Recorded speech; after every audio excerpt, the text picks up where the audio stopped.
സഹോദരന്മാരെയും സഹോദരിമാരെയും, ലോകത്ത് അല്ലാഹു സുബ്ഹാനഹു വ തആല 1,00,000-ലധികം വരുന്ന പ്രവാചകന്മാരെ പറഞ്ഞയച്ചിട്ടുണ്ട്.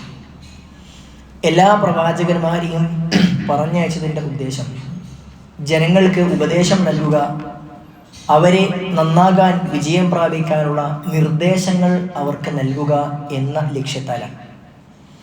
ജനങ്ങളെ എല്ലാവരെയും നന്നാക്കുക എന്ന ഒരു ഉത്തരവാദിത്വം പ്രവാചകന്മാർക്കില്ല.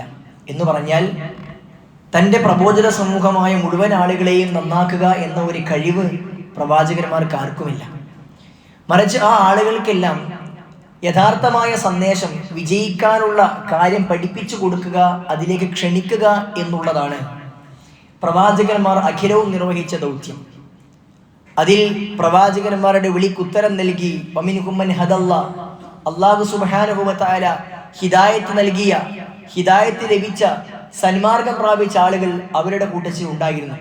എന്നാൽ വമിൻഹും മൻ ഹഖ്ഖത അലൈഹിമുദ് ദലാല, വേറെ ചില ആളുകൾ അവർ വഴികേടിന്റെ ഭാഗത്ത് പോവുകയും പ്രവാചകന്മാരുടെ ഉപദേശങ്ങൾ സ്വീകരിക്കാതിരിക്കുകയും നരകാവകാശികളാവുകയും ചെയ്ത ആളുകളും ഉണ്ടായിട്ടുണ്ട്. രണ്ട് വിഭാഗം ആളുകളും എല്ലാ പ്രവാചകന്മാരുടെ സമുദായത്തിലും ഉണ്ടായിട്ടുണ്ട്. പ്രവാചകന്മാർ നിർവഹിച്ച ആ ദൗത്യം അന്ത്യപ്രവാചകൻ മുഹമ്മദ് മുസ്തഫ നബി കരീം സല്ലല്ലാഹു അലൈഹി വസല്ലമയുടെ വഫാത്തോടുകൂടി ഒരിക്കലും അവസാനിച്ചിട്ടില്ല. മറിച്ച് ആ പ്രവാചകന്റെ ദൗത്യം, പ്രവാചകന്മാർ അഖിലവും പുലർത്തിപ്പോന്നിരുന്ന ദൗത്യം നബി സല്ലല്ലാഹു അലൈഹി വസല്ലമക്ക് ശേഷവും ആളുകൾ നിർവഹിച്ചു പോന്നിട്ടുണ്ട്. അവരാണ് ഉലമാക്കൾ. അതുകൊണ്ട് തന്നെ പ്രവാചകൻ സല്ലല്ലാഹു അലൈഹി വസല്ലമ പറഞ്ഞു, അൽ ഉലമാഉ വറസത്തുൽ അംബിയാ, നിശ്ചയമായും അറിവുള്ളവർ ഉലമാക്കൾ എന്ന് പറഞ്ഞാൽ അവർ പ്രവാചകന്മാരുടെ അനന്തരാവകാശികളാണ്. ബൽ ആ പ്രവാചകന്മാർ ഒരിക്കലും ലം യുവദ്ദിസു ദീനാറൻ വലാ ദിർഹമൻ, പ്രവാചകന്മാർ ഒരിക്കലും ദീനാറുകളും സ്വർണവും വെള്ളിയും അല്ല അവർ ഒരിക്കലും അനന്തരമായി വിട്ടേച്ച് പോയത്. മറിച്ച് ബൽ വറസു അൽ ഇൽം, അതുകൊണ്ട് തന്നെ അവർ വിട്ടേച്ച് പോയത് ഇൽമാകുന്നു, അറിവാകുന്നു. അതാണ് പ്രവാചകന്മാർ വിട്ടേച്ച് പോയത്. ആ അറിവ് സ്വീകരിച്ച ആളുകൾ, ഉലമാക്കൾ, അതിനെ സാധ്യമാകുന്ന രൂപത്തിൽ നേടിയെടുത്ത ആളുകൾ, അവർ പ്രവാചകന്മാർ അനുയായികളാണ്. അതുകൊണ്ട് തന്നെ പ്രവാചകൻ സല്ലല്ലാഹു അലൈഹി വസല്ലം അച്ചൊരിക്കൽ പറഞ്ഞത് വമൻ അഖദഹും അഖദ ബിഹദ്ദിൻ വാഫിർ, അതുകൊണ്ട് നിങ്ങൾ ആരെങ്കിലും ആ ഇൽമ സ്വീകരിക്കുകയാണെങ്കിൽ ഏറ്റവും നല്ല ഒരു ഓഹരി തന്നെ നിങ്ങൾ സ്വീകരിക്കണമെന്ന് പ്രവാചകൻ സല്ലല്ലാഹു അലൈഹി വസല്ലം പറഞ്ഞിട്ടുണ്ട്. സഹോദരന്മാരെ സൂചിപ്പിച്ചു വന്നത് പ്രവാചകന്മാർ നിർവഹിച്ച ദൗത്യം പിൽക്കാലഘട്ടത്തിലും തുടർന്നു പോരുന്നുണ്ട്. അവരെല്ലാം ഉപദേശങ്ങൾ, സമൂഹത്തിന് നിർദ്ദേശങ്ങൾ, വഅദുകൾ നൽകിയിട്ടുണ്ട്. എന്നാൽ ആ വഅദുകൾ നൽകുന്നിടത്തും ഉപദേശങ്ങൾ നൽകുന്നിടത്തും ഉപദേശങ്ങൾ സ്വീകരിക്കുന്നിടത്തും വിശ്വാസികൾക്ക് ചില നിലപാടുകൾ ഉണ്ടായിരിക്കേണ്ടതുണ്ട്. നമുക്ക് പ്രമാണങ്ങളെടുത്ത് പരിശോധിച്ച് നോക്കുമ്പോൾ ഉപദേശിക്കുന്ന ആളുകൾ സമൂഹത്തിൽ രണ്ടു തരത്തിലാണ് കാണാറുള്ളത്. ഉപദേശം ആളുകൾക്ക് നൽകുന്നവർ രണ്ട് രൂപത്തിലായിരിക്കും. ഒന്നാമത്തേത്, താൻ ഉപദേശിക്കുന്ന ആളുകൾ, തൻ്റെ ഉപദേശം കേൾക്കുന്ന ആളുകൾ അവർ നന്നാകണം, അവർ എൻ്റെ ഉപദേശം സ്വീകരിക്കണം, എന്നിട്ട് അവർ സ്വർഗത്തിലേക്ക് പ്രവേശിക്കണം, അവർ ഇഹലോകത്തും പരലോകത്തും അവർക്ക് രക്ഷ ലഭിക്കണം എന്ന ഉദ്ദേശത്തിൽ ഉപദേശം നൽകുന്ന ആളുകളാണ് ഒന്നാമത്തെ വിഭാഗം. ആ ആളുകളാണ് വിജയം പ്രാപിച്ചവർ. ഏത് ഉപദേശകനും ആ ഒരു ഉദ്ദേശം മാത്രമേ ഉണ്ടാകുവാനും പാടുള്ളൂ. പ്രവാചകൻ സല്ലല്ലാഹു അലൈഹി വസല്ലം പറഞ്ഞല്ലോ, അദ്ദീനു അന്നസീഹ, മതമെന്ന് പറഞ്ഞാൽ അത് ഗുണകാംക്ഷയാണ്. ആളുകളോട് ഗുണകാംക്ഷ, നസീഹത്ത് മാത്രമായിരിക്കണം എല്ലാവർക്കും ഉണ്ടാകേണ്ടത്. പ്രവാചകൻ സല്ലല്ലാഹു അലൈഹി വസല്ലമയോട് സഹാബികൾ ചോദിച്ചു, റസൂലേ ലിമൻ, ആരോടാണ് ഞങ്ങൾക്ക് ഗുണകാംക്ഷ വേണ്ടത്? പ്രവാചകൻ കൊടുത്ത മറുപടി, ലില്ലാ, അള്ളാഹുവോടാണ് നിങ്ങൾക്ക് ഗുണകാംക്ഷ വേണ്ടത്. വലി കിതാബിഹി, അള്ളാഹുവിന്റെ ഖുർആനോട്, ഗ്രന്ഥത്തോട് നിങ്ങൾക്ക് ഗുണകാംക്ഷ ഉണ്ടാകണം. വലി റസൂലിഹി, അള്ളാഹുവിന്റെ പ്രവാചകനോട് നിങ്ങൾക്ക് ഗുണകാംക്ഷ ഉണ്ടാകണം. വലി അയിമ്മത്തിൽ മുസ്ലിമീന വഅമ്മത്തിഹിം, മുസ്ലിമീങ്ങളിലെ നേതാക്കന്മാരോട്, അവരിലെ ഉമറാക്കളോട് നിങ്ങൾക്ക് നസീഹത്ത് വേണം. വഅമ്മത്തിഹിം, അവരിലെ പൊതുസമൂഹത്തോടും നിങ്ങൾക്ക് ഗുണകാംക്ഷ ഉണ്ടാകണം. ഏതാളുകളോട് നിങ്ങൾ സംസാരിക്കുന്നുണ്ടെങ്കിൽ അവർ നന്നാകണം, ഇതവർക്ക് ഉപകാരമുണ്ടാകണം എന്ന ഉദ്ദേശത്തിൽ മാത്രമേ ഉണ്ടാകുവാൻ പാടുള്ളൂ. ഒരു നേതാവിനോട് സംസാരിക്കുന്നുണ്ടെങ്കിൽ, ഒരു ഖലീഫയോട് സംസാരിക്കുന്നുണ്ടെങ്കിൽ, ഒരു അമീറിനോട് സംസാരിക്കുന്നുണ്ടെങ്കിൽ ആ സംസാരിക്കുന്നതിന് ചില രീതിശാസ്ത്രങ്ങൾ പണ്ഡിതന്മാർ പഠിപ്പിച്ചിട്ടുണ്ട്. അവർ നന്നാകണമെന്ന ഉദ്ദേശത്തിൽ മാത്രം അവർക്ക് രഹസ്യമായി കൊണ്ട് അവരെ ഉപദേശിക്കുവാൻ, ഒറ്റക്ക് പോയി പറഞ്ഞു കൊടുക്കാനായിരിക്കണം അവർ പരിശ്രമിക്കേണ്ടത്. അതല്ലാതെ ആളുകൾക്ക് മുമ്പിലൊക്കെ അമീറുമാരെ, ഉമറാക്കളെ താറടിക്കുന്ന രൂപത്തിലുള്ള സംസാരങ്ങൾ പൊതുസമൂഹത്തിലേക്ക് നടത്തുന്ന അവസ്ഥ ഉണ്ടാകുവാൻ പാടില്ല. അവർ ചെയ്യുന്നത് കൊണ്ടല്ലേ ഞാൻ പറയുന്നത് എന്ന രൂപത്തിൽ അതൊരിക്കലും ഗുണകാംക്ഷയല്ല. അതേപോലെ തന്നെ പൊതുസമൂഹത്തോട്, സാധാരണക്കാരായ ജനങ്ങളോടും നമുക്കുണ്ടായിരിക്കേണ്ടത് ഗുണകാംക്ഷയാണ്. അവർ നന്നാകണം. എൻ്റെ ഉപദേശം കേൾക്കുന്നവർ, ഞാൻ എന്തിനത് പറയുന്നു, ഒരിക്കലും ഞാൻ എന്തെങ്കിലും ഉദ്ദേശത്താലല്ല, മറിച്ച് എൻ്റെ ഉപദേശം കേൾക്കുന്നവർ നന്നാകണമെന്ന ഉദ്ദേശം മാത്രമായിരിക്കണം ഉണ്ടായിരിക്കേണ്ടത്. പ്രവാചകൻ സല്ലല്ലാഹു അലൈഹി വസല്ലമയോട് അല്ലാഹു സുബ്ഹാനഹു വ തആല പറഞ്ഞതും ഇതേ കാര്യമാണ്. ഫദക്കിർ, റസൂലേ താങ്കൾ ഉപദേശിക്കണം, താങ്കൾ ആളുകൾക്ക് നിർദ്ദേശം കൊടുക്കണം. ഇന്നമാ അൻത മുദക്കിർ, നിശ്ചയമായും താങ്കൾ ഒരു ഉപദേശകൻ, നിർദ്ദേശിക്കുന്ന, പറഞ്ഞു കൊടുക്കുന്ന ആള് മാത്രമാണ്. ലസ്ത അലൈഹിം ബിമുസൈതിർ, ഒരിക്കലും അടിച്ചേൽപ്പിക്കുന്ന ആളല്ല. ഒരാൾക്കും ഒരാളെയും അടിച്ചേൽപ്പിക്കാൻ കഴിയില്ല. ഒരാൾക്കും ഒരാളെയും നന്നാക്കാൻ കഴിയില്ല. നന്നാവുക എന്നുള്ളത് ഓരോരുത്തർക്കും ഉണ്ടായിരിക്കേണ്ട തീരുമാനമാണ്. എനിക്കൊരാളെയും നന്നാക്കാൻ കഴിയില്ല, നമുക്കൊരാളെയും മറ്റൊരാളെ നന്നാക്കിയെടുക്കാൻ കഴിയില്ല. ഉപദേശിക്കാൻ, പറഞ്ഞു കൊടുക്കാൻ, ഗുണദോഷിക്കാൻ മാത്രമേ സാധ്യമാവുകയുള്ളൂ. മാതാപിതാക്കൾക്ക് മക്കളെ നന്നാക്കിയെടുക്കാൻ കഴിയില്ല. നന്നാവുക എന്നുള്ളത് അവരുടെ സ്വന്തം തീരുമാനമാണ്. ഏതൊരാളും അങ്ങനെയാണ്. അതുകൊണ്ട് ആളുകൾക്ക് അടിച്ചേൽപ്പിക്കുകയല്ല, മറിച്ച് ആളുകൾക്ക് ഉപദേശിച്ചു കൊണ്ടേയിരിക്കുക. ആ ഉപദേശിക്കുമ്പോൾ ഒരിക്കലും നസീഹത്ത് കൈവിടാതെ ഗുണകാംക്ഷ നിർഭരമായി കൂടെ നിർവഹിക്കുക എന്നുള്ളതാണ് പ്രവാചകൻ സല്ലല്ലാഹു അലൈഹി വസല്ലമയോട് പോലും പറയുന്നത്. അതുകൊണ്ട് തന്നെ നമ്മൾ ആളുകൾക്ക് ഉപദേശം നൽകുന്നുണ്ടെങ്കിൽ, ആളുകളോട് എന്തെങ്കിലും പറയുന്നുണ്ടെങ്കിൽ, അത് ഭാര്യയാകട്ടെ, ഭർത്താവാകട്ടെ, സഹോദരങ്ങളാകട്ടെ, മക്കളാകട്ടെ, സുഹൃത്തുക്കളാകട്ടെ, കൂടെ ജോലി ചെയ്യുന്നവരാകട്ടെ, താഴെയുള്ളവരാകട്ടെ, നാട്ടുകാരാകട്ടെ, ആരാകട്ടെ, എല്ലാവരോടും നമുക്കുണ്ടായിരിക്കേണ്ടത് ഈ ഒരു നസീഹത്ത് മാത്രമായിരിക്കണം. താൻ പറയുന്നത് അവർ ഉൾക്കൊള്ളണം, അങ്ങനെ അവർ പരലോകത്ത് രക്ഷപ്പെടണമെന്നാണ്. എന്നാൽ രണ്ടാമത്തെ ഒരു വിഭാഗം എന്ന് പറഞ്ഞാൽ, ഉപദേശം നൽകുന്ന ആളുകളുടെ കൂട്ടത്തിൽ ജനങ്ങളെ ഗുണദോഷിക്കുന്ന ആളുകൾ രണ്ടാമത്തെ വിഭാഗം എന്ന് പറഞ്ഞാൽ വെറും ഉപദേശകൻ മാത്രമാണ്. എന്ന് പറഞ്ഞാൽ ഞാനൊരു വലിയ സംഭവമാണ് എന്ന് ആളുകൾക്കൊക്കെ തോന്നണം. എൻ്റെ ഉപദേശം കൊണ്ട് ആളുകൾ നന്നാകണമെന്നൊന്നുമില്ല, അത് അവരുടെ ജീവിതത്തിൽ ഉണ്ടാവുകയുമില്ല. മറിച്ച് ഞാൻ എന്തോ വലിയ സംഭവമാണ് എന്ന് ആളുകൾക്ക് തോന്നാൻ, എൻ്റെ അടുക്കൽ എന്തൊക്കെയോ ഉണ്ട് എന്ന് ജനങ്ങൾക്ക് തോന്നിപ്പിക്കുവാനും വേണ്ടിയുള്ള ഉപദേശകരാണ് രണ്ടാമത്തെ ആളുകൾ. അത്തരം ഒരു ചിന്ത ഒരാൾക്കുണ്ടെങ്കിൽ അവന്റെ പരലോകം നഷ്ടമാണ്. റസൂലുള്ളാഹി സ്വല്ലല്ലാഹു അലൈഹി വസല്ലം പറഞ്ഞു, മൻ തലബൽ ഇൽം, ആരെങ്കിലും അറിവ് സമ്പാദിച്ചു, എന്തിനാണ്? ലിയുജാരിയ ബിഹിൽ ഉലമാ ഔ ലിയുമാരിയ ബിഹി സുഫാ, ഉലമാക്കളുടെ കൂട്ടത്തിൽ ഞാനൊരു വലിയ സംഭവമാണ് എന്ന് അവരോട് ഏറ്റുമുട്ടാൻ വേണ്ടി പറയിപ്പിക്കുവാൻ, അതല്ലെങ്കിൽ ഔലിയുമാരിയ ബിഹി സുഫാ, സുഫാക്കളായ അറിവില്ലാത്ത പാമരന്മാരെ ആളുകൾക്ക് മുമ്പിൽ അവരെ അടിച്ചു താഴ്ത്താൻ, അല്ലെങ്കിൽ അവർക്ക് മുമ്പിൽ ഞാൻ വലിയ സംഭവമാണ് എന്ന ആളുകൾക്ക് മുമ്പിൽ തോന്നിപ്പിക്കാൻ വേണ്ടി ആ ഉദ്ദേശത്തിൽ ഒരുവൻ ഇൽമ സമ്പാദിച്ചു, ഔ യസ്രിഫ ബിഹി വുജൂഹൻ നാസ ഇലൈഹി, അല്ലെങ്കിൽ അവന്റെ ഉദ്ദേശം എന്താണ്? ഞാനിങ്ങനെ പറഞ്ഞു കൊടുക്കും, ഞാനിങ്ങനെ പഠിപ്പിച്ചു കൊടുക്കും, ഞാനിങ്ങനെ ഉപദേശിക്കും. ഈ ഉപദേശം കേൾക്കുമ്പോഴൊക്കെ ജനങ്ങളൊക്കെ എന്നെ ഇങ്ങനെ നോക്കണം, ആളുകളൊക്കെ എൻ്റെ അടുക്കിലേക്ക് വരണം, ഞാൻ വലിയ സംഭവമാണെന്ന് ജനങ്ങൾക്ക് തോന്നണം എന്ന രൂപത്തിൽ ഒരു റിയാഇന്റെ ഉദ്ദേശത്തോടു കൂടി താൻ വലിയ കാര്യമാണ് എന്ന് ജനങ്ങൾക്ക് തോന്നിപ്പിക്കാനും വേണ്ടി ഒരുത്തൻ ഉപദേശിക്കുകയോ ഇൽമ സമ്പാദിക്കുകയോ ചെയ്താൽ പ്രവാചകൻ സല്ലല്ലാഹു അലൈഹി വസല്ലം പറഞ്ഞു, അദ്ഖലഹുല്ലാഹുന്ന, അവനെ അല്ലാഹു സുബ്ഹാനഹു വ തആല നരകത്തിലേക്ക് പ്രവേശിപ്പിക്കും. ആളുകൾ നന്നാകണമെന്ന ഉദ്ദേശമല്ല, മറിച്ച് ആളുകൾക്ക് മുമ്പിൽ ഞാൻ വലിയ സംഭവമാണെന്ന് തോന്നിപ്പിക്കാനും വേണ്ടിയാണ്. അതുകൊണ്ട് തന്നെ അത്തരം ആളുകളുടെ ജീവിതത്തിൽ ഈ പറയപ്പെട്ട കാര്യങ്ങളൊന്നും അവരുടെ ജീവിതത്തിൽ ഉണ്ടാവുകയില്ല. പ്രവാചകൻ സല്ലല്ലാഹു അലൈഹി വസല്ലം പറഞ്ഞില്ലേ, ചില ആളുകൾ നാളെ പരലോകത്ത് വരും. അവരുടെ രൂപം എന്താ, അവരുടെ അവസ്ഥ എന്തായിരിക്കും? അവരുടെ കുടലമാല പുറത്തേക്ക്, അവരുടെ കുടല മുഴുവന് പുറത്തേക്ക് ഇറങ്ങിയിട്ട് അവനിങ്ങനെ ആസകഞ്ഞിന് ചുറ്റും മൃഗം സഞ്ചരിക്കുന്നത് പോലെ അവനിങ്ങനെ വട്ടം ചുറ്റി നടക്കുന്നുണ്ടാകും. ആളുകളൊക്കെ അവനെ കാണുമ്പോൾ ചോദിക്കും, നീ ഞങ്ങളുടെ കൂട്ടത്തിലെ ഉപദേശകരല്ലായിരുന്നു, നീ ഞങ്ങളെ വല്ലാതെ ഉപദേശിക്കുന്ന മനുഷ്യനായിരുന്നില്ലേ, എന്തേ നിനക്ക് പറ്റിയത്? അപ്പോൾ ആ മനുഷ്യൻ പറയുമത്രേ, ഞാൻ നിങ്ങളെ ഉപദേശിക്കുക മാത്രമേ ചെയ്യാറുണ്ടായിരുന്നുള്ളൂ, അതൊന്നും എൻ്റെ ജീവിതത്തിൽ ഉണ്ടാകാറുണ്ടായിരുന്നില്ല. ഞാൻ നിങ്ങളോട് ഇന്ന കാര്യം ചെയ്യരുത് എന്ന് പറയാറുണ്ടായിരുന്നു, പക്ഷേ അതൊക്കെ ഞാൻ ചെയ്യുന്നവനായിരുന്നു. അതുകൊണ്ടാണ് എനിക്ക് ഇനി അവസ്ഥ വന്നത് എന്ന് അവൻ നാളെ പരലോകത്തെ പറയുമെന്ന് അല്ലാഹു സുബ്ഹാനഹു വ തആല കാത്തിരക്ഷിക്കുമാറാകട്ടെ. ആ അവസ്ഥയിൽ ഒരിക്കലും നമ്മൾ ഉണ്ടായിത്തീരുവാനും പാടില്ല. നമ്മളെ സംബന്ധിച്ചിടത്തോളം നമ്മൾ ആളുകൾക്ക് നന്നാവുക എന്ന ഉദ്ദേശത്തിൽ ജനങ്ങൾ എൻ്റെ ഉപദേശം എൻ്റെ മകൻ കേൾക്കണം എന്നുണ്ടെങ്കിൽ നമ്മുടെ ജീവിതത്തിൽ പകർത്തുന്നവരായിരിക്കണം. വിശുദ്ധ ഖുർആൻ പാരായണം ചെയ്യുന്ന ഒരു വ്യക്തിക്ക് മാത്രമേ മറ്റുള്ളവരോട് പാരായണം ചെയ്യാൻ പറയാനും വേണ്ടി പാടുള്ളൂ. എന്ന് അള്ളാഹുവിന്റെ ചോദ്യം അവിടെ കിടക്കുന്നുണ്ട്. എന്തിനാണ് നിങ്ങൾ ചെയ്യാത്ത കാര്യങ്ങൾ ആളുകളോട് പറയുന്നത്? നമ്മളൊരു കാര്യം ചെയ്യുമ്പോൾ മാത്രമേ ആത്മാർത്ഥമായി അത് പറയാൻ കഴിയുകയുള്ളൂ. നമ്മൾ അനാവശ്യം കാണാത്തിടത്തോളം മാത്രമേ ആളുകളോട് കാണരുത് എന്ന് പറയാൻ കഴിയുകയുള്ളൂ. നമ്മൾ സംഗീതം കേൾക്കാതെ അനാവശ്യമായ കാഴ്ചകൾ, റീൽസുകൾ കാണാത്ത സന്ദർഭത്തിൽ മാത്രമേ ആളുകളോടത് കാണരുത് എന്ന് പറയാൻ കഴിയുകയുള്ളൂ. അതല്ലാതെ വെറും പറച്ചിൽ മാത്രം നമ്മൾ പലതും ചെയ്യുന്ന അവസ്ഥയുണ്ടെങ്കിൽ അതൊരിക്കലും ഉപകാരപ്പെടുകയില്ല. അതുകൊണ്ട് തന്നെ ഈ രണ്ടു തരം ഉപദേശകരിൽ രണ്ടാമത്തെ ആളുകളുടെ കൂട്ടത്തിൽ ഉൾപ്പെടാതെ ഒന്നാമത്തെ ആളുകൾ നന്നാകണമെന്ന ഉദ്ദേശത്തിൽ മാത്രം പറയുന്നവരായി നമ്മൾ മാറേണ്ടതുണ്ട്. അതേപോലെ സഹോദരന്മാരെയും രണ്ടാമത്തേത്, ഉപദേശം കേൾക്കുന്ന ആളുകളും രണ്ടു തരമാണ്. ഉപദേശം കേൾക്കുന്ന വ്യക്തികൾ, ഒന്നാമത്തെ വ്യക്തി എന്ന് പറഞ്ഞാൽ കേൾക്കുന്ന ഉപദേശം, കേൾക്കുന്ന വഅദ്, കേൾക്കുന്ന നസീഹത്ത് അത് ജീവിതത്തിൽ പകർത്തണം, എനിക്ക് നന്നാകണം എന്ന ചിന്തയിൽ കേൾക്കുന്നവരാണ്.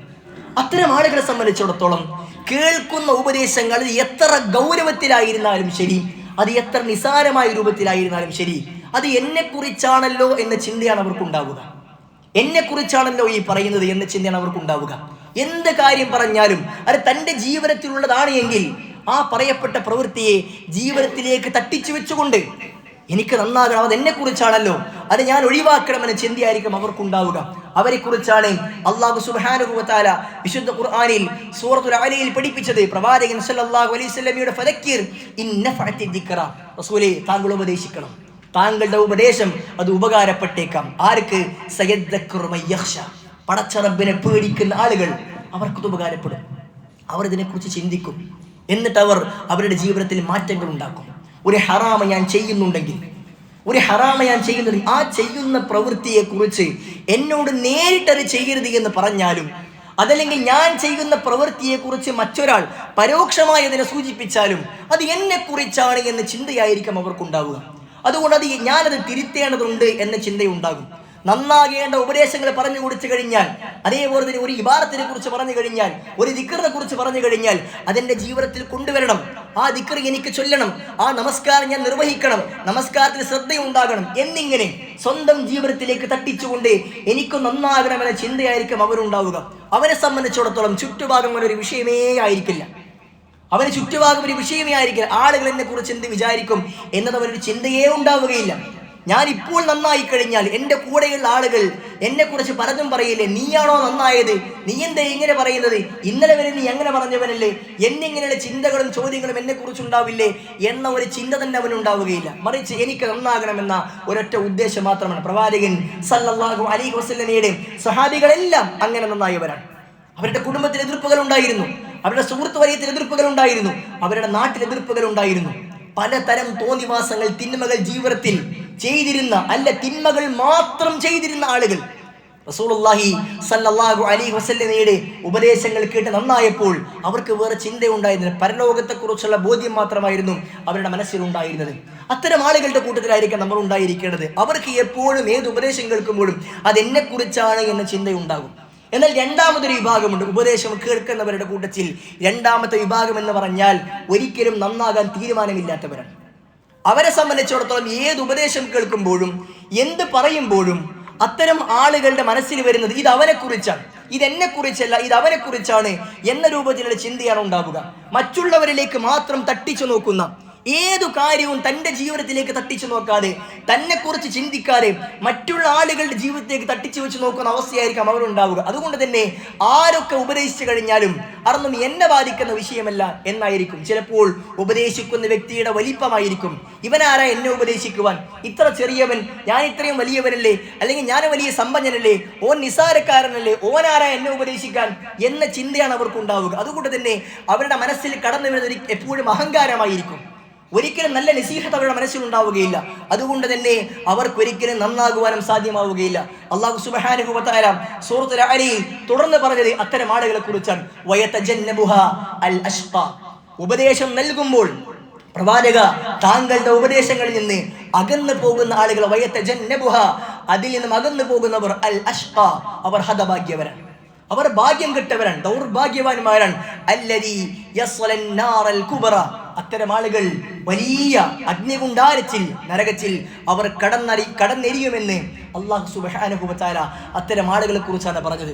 വീണ്ടും തൊട്ടടുത്ത അധ്യായത്തിൽ സൂറത്തുൽ ഗാശിയയിൽ അല്ലാഹു സുബ്ഹാനഹു വ തആല ഫദക്കിർ ഇന്നമാ അൻത മുദക്കിർ ലസ്ത അലൈഹിം ബിമുസൈതിർ എന്ന് പറഞ്ഞ ശേഷം പഠിപ്പിച്ചതും ഈ ആളുകളെ കുറിച്ചാണ്. ഇല്ലാ മൻ തവല്ല വകഫർ ഫയുഅദ്ദിബുഹു അല്ലാഹുൽ അദാബൽ അക്ബർ. എന്നാൽ ചില ആളുകൾ പ്രവാചക താങ്കളുടെ ഉപദേശങ്ങളിൽ നിന്ന് അവർ പിന്തിരിഞ്ഞു കളയും, അവർ തിരിഞ്ഞു കളയും, അവർ നിഷേധിച്ചു കളയും. താങ്കൾ എത്ര ഉപദേശിച്ചാലും അറൊന്നും കേൾക്കാതെ മുഖം തിരിച്ചു കളയും, എന്നിട്ട് ഉപദേശങ്ങളൊക്കെ നിഷേധിച്ചു കളയും. അവർക്കൊന്നും വലിയ കാര്യമായിരിക്കില്ല. എന്ത് പറഞ്ഞാലും ജീവിതത്തിൽ കൊണ്ടുവരാൻ അവർക്കൊരു ഉദ്ദേശവും ഉണ്ടാവുകയില്ല. എത്ര പറഞ്ഞാലും ആവർത്തിച്ച് പറഞ്ഞാലും ഇനി മുഖത്ത് നോക്കി പറഞ്ഞാലും അതൊന്നും ജീവിതത്തിൽ കൊണ്ടുവരാനുള്ള ഉദ്ദേശമേ അവർക്കുണ്ടാവുകയില്ല. അത്തരം ആളുകൾ അല്ലാഹു പറഞ്ഞു അല്ലാഹു സുബ്ഹാനഹു വ തആല അത്തരം ആളുകളെ വലിയ ശിക്ഷയിൽ അല്ലാഹു സുബ്ഹാനഹു വ തആല പ്രവേശിപ്പിക്കും. അവർക്ക് അല്ലാഹു വലിയ ശിക്ഷ നൽകുമെന്ന് അല്ലാഹു സുബ്ഹാനഹു വ തആല പഠിപ്പിക്കുന്നു. സുഹൃത്തുക്കളെ, ഇതിൽ രണ്ടാമത്തെ വിഭാഗത്തിൽ ഒരിക്കലും നമ്മൾ ഉൾപ്പെടാൻ പാടില്ല. നമ്മളെ സംബന്ധിച്ചിടത്തോളം ഉപദേശം നൽകുന്നവരുടെ കൂട്ടത്തിലും ഒന്നാമത്തെ വ്യക്തിയാകണം. അഥവാ ആളുകൾ എൻ്റെ ഉപദേശം കൊണ്ട് നന്നാകണമെന്ന ഉദ്ദേശമായിരിക്കണം. ഉപദേശം സ്വീകരിക്കുന്ന വിഷയത്തിലും ഒന്നാമനാകണം. അഥവാ ഞാൻ ഈ ഉപദേശം എൻ്റെ ജീവിതത്തിൽ പകർത്തണം, എനിക്ക് നന്നാകണമെന്ന ചിന്തയായിരിക്കണം. ഉപദേശിക്കുന്ന വിഷയത്തിൽ നമ്മൾ രണ്ടാമനാകുവാൻ പാടില്ല. ഞാൻ വലിയ സംഭവമാണ് എന്ന് ആളുകളെ കാണിക്കുന്നവനാകാൻ പാടില്ല. ഉപദേശം സ്വീകരിക്കുന്നവരിൽ നമ്മൾ രണ്ടാമനാകാൻ പാടില്ല. ഒരിക്കലും നന്നാകണമെന്ന ചിന്തയില്ലാതെ മറ്റുള്ളവരെ കുറിച്ച് മാത്രം ചിന്തിച്ചുകൊണ്ട് മുന്നോട്ട് പോകുന്ന അവസ്ഥയും ഒരിക്കലും നമുക്കുണ്ടാകുവാൻ പാടില്ല. അതുകൊണ്ട് സുഹൃത്തുക്കളെ, സഹോദരന്മാരെ, ഉപദേശങ്ങളുടെ വിഷയത്തിൽ പ്രമാണങ്ങൾ പഠിപ്പിച്ച ശരിയായ നിലപാടുകൾ ഉൾക്കൊണ്ടുകൊണ്ട് ജീവിക്കുവാൻ നമ്മൾ സന്നദ്ധമാവുക. അല്ലാഹു സുബ്ഹാനഹു വ തആല അതിന് നമുക്ക് ഏവർക്കും നല്ല തൗഫീഖ് നൽകി അനുഗ്രഹിക്കുമാറാകട്ടെ.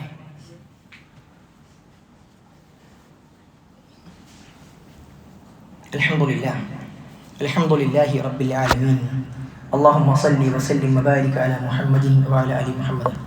സ്നേഹം നിറഞ്ഞ സഹോദരന്മാരെ, അല്ലാഹു സുബ്ഹാനഹു വ തആലയെ സൂക്ഷിച്ചും ശ്രദ്ധിച്ചും ജീവിക്കണമെന്ന് ഒരിക്കലും കൂടി ഓരോരുത്തരെയും ഉണർത്തുകയാണ്, ഉപദേശിക്കുകയാണ്.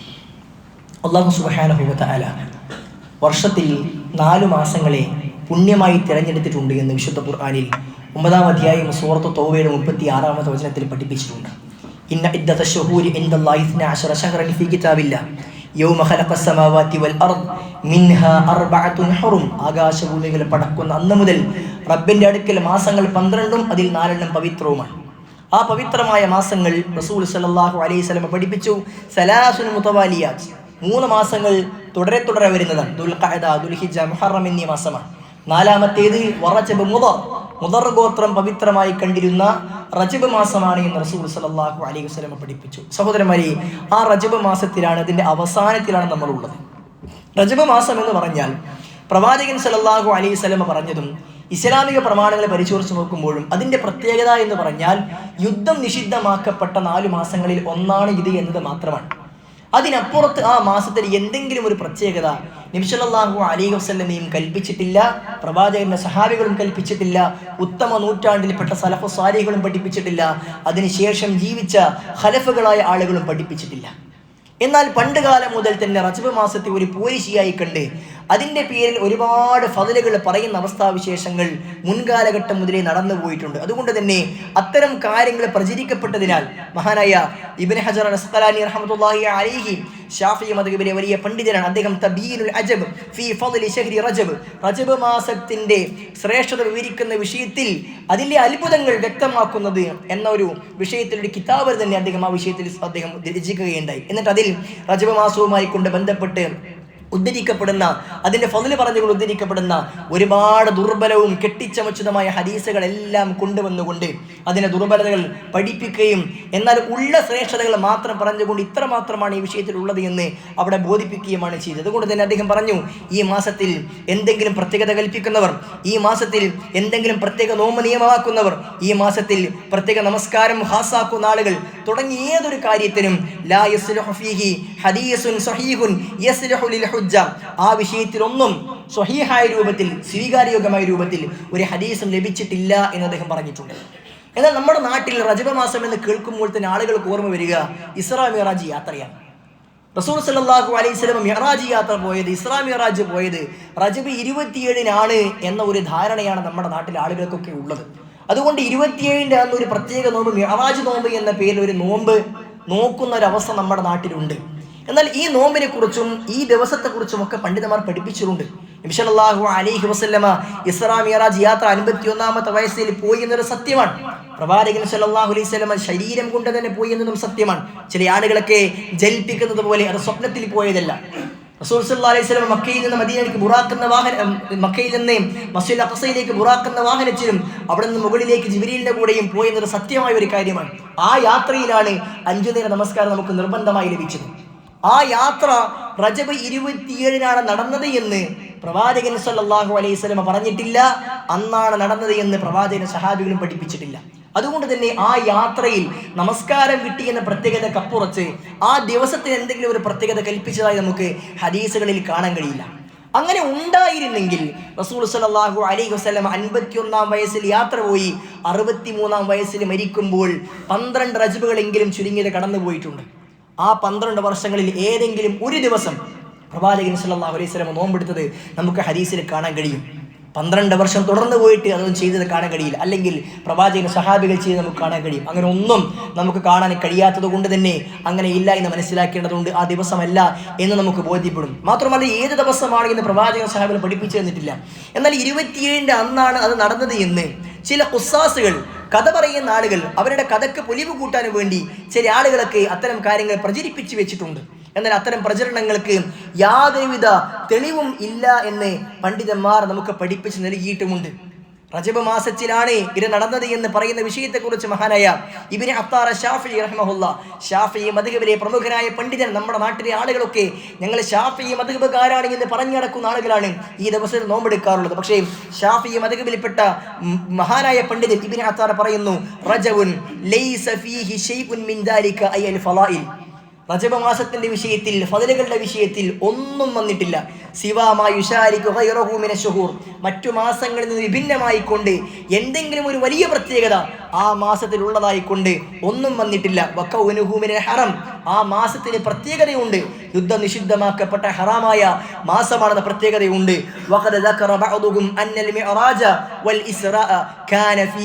ചില ആളുകൾ ഇസ്രാ മിഅ്റാജ് യാത്ര നടന്നത് റജബ് മാസത്തിലാണ് എന്ന് ചില ആളുകൾ പറഞ്ഞിട്ടുണ്ട്. വലം യസ്ബുത് ദാലിക്, അതൊരിക്കലും സ്ഥിരപ്പെട്ടിട്ടില്ല എന്നാണ് അദ്ദേഹം പറഞ്ഞത്. അതുകൊണ്ട് തന്നെ ആരെങ്കിലും റജബ് മാസത്തിലാണ്, അതിൻ്റെ 27-നാണ് ഇസ്രാ മിഅ്റാജ് നടന്നത് എന്ന് പറഞ്ഞാൽ അത് കളവാണ്. അത് പ്രവാചകനെ പഠിപ്പിക്കാത്ത കാര്യമാണ്. അതുകൊണ്ട് തന്നെ ആ ദിവസത്തിൽ നോമ്പെടുത്താൽ ആ നോമ്പ് പ്രവാചകനെ പഠിപ്പിക്കാത്ത ബിദ്അത്താണ്. മൻ അഹദത ഫീ അംരിനാ ഹാദാ മാ ലൈസ മിൻഹു ഫഹുവ റദ്ദുൻ. പ്രവാചകനെ പഠിപ്പിക്കാത്ത കാര്യം ഒരാൾ കൊണ്ടുവന്നാൽ തള്ളിക്കളയേണ്ടതാണ് എന്ന് റസൂൽ സല്ലല്ലാഹു അലൈഹി വസല്ലം പഠിപ്പിച്ചിട്ടുണ്ട്. അതിൽ പെട്ടതാണ്. ഇനിയോ വേറെ ചില ആളുകളൊക്കെ ഈ നോമ്പ് ഇല്ലാത്ത നോമ്പ് ഉണ്ടാക്കാൻ വേണ്ടി വല്ലാത്ത പോരിശകൾ പ്രചരിപ്പിക്കാറുണ്ട്. റജബ് മാസം നോമ്പെടുത്താൽ, 27 നോമ്പെടുത്താൽ 60 മാസത്തെ കൂലി, നോമ്പിന്റെ കൂലി അവന് ലഭിക്കുമെന്നും വലിയ വലിയ പ്രതിഫലങ്ങൾ ലഭിക്കുമെന്നും ഒക്കെ ഹദീസുകൾ പ്രവാചകൻ സല്ലല്ലാഹു അലൈഹി വസല്ലമയുടെ മേൽ കെട്ടിച്ചമച്ചിട്ടുണ്ട്. ആ ഹദീസുകൾക്കൊക്കെ മൗദൂ ആണ്. ഒരിക്കലും അത് ഹുജ്ജത്തിന് പറ്റാത്ത ദുർബലമാണ്, പ്രവാചകന് മേൽ കെട്ടിയുണ്ടാക്കിയതാണ് എന്ന് മുഹദ്ദിസുകളെല്ലാം പഠിപ്പിച്ചിട്ടുമുണ്ട്. അതുകൊണ്ട് സുഹൃത്തുക്കളെ, വസ്തുതയെ മനസ്സിലാക്കിക്കൊണ്ട് കാര്യത്തെ കൃത്യമായി വിവരിച്ച് മനസ്സിലാക്കാൻ പ്രവാചകനെ പഠിപ്പിച്ചത് മാത്രം ജീവിതത്തിൽ നമ്മൾ പ്രാവർത്തികമാക്കുവാൻ നമ്മൾ പരിശ്രമിക്കേണ്ടതുണ്ട്. അല്ലാഹു സുബ്ഹാനഹു വ തആല ആ രൂപത്തിൽ കാര്യത്തെ കൃത്യമായി കൊണ്ട് പഠിക്കുകയും മനസ്സിലാക്കുകയും അതിനനുസരിച്ച് പ്രവർത്തിക്കുകയും ചെയ്യുന്ന ആളുകളുടെ കൂട്ടത്തിൽ നമ്മെ എവരെയും ഉൾപ്പെടുത്തി അനുഗ്രഹിക്കുമാറാകട്ടെ.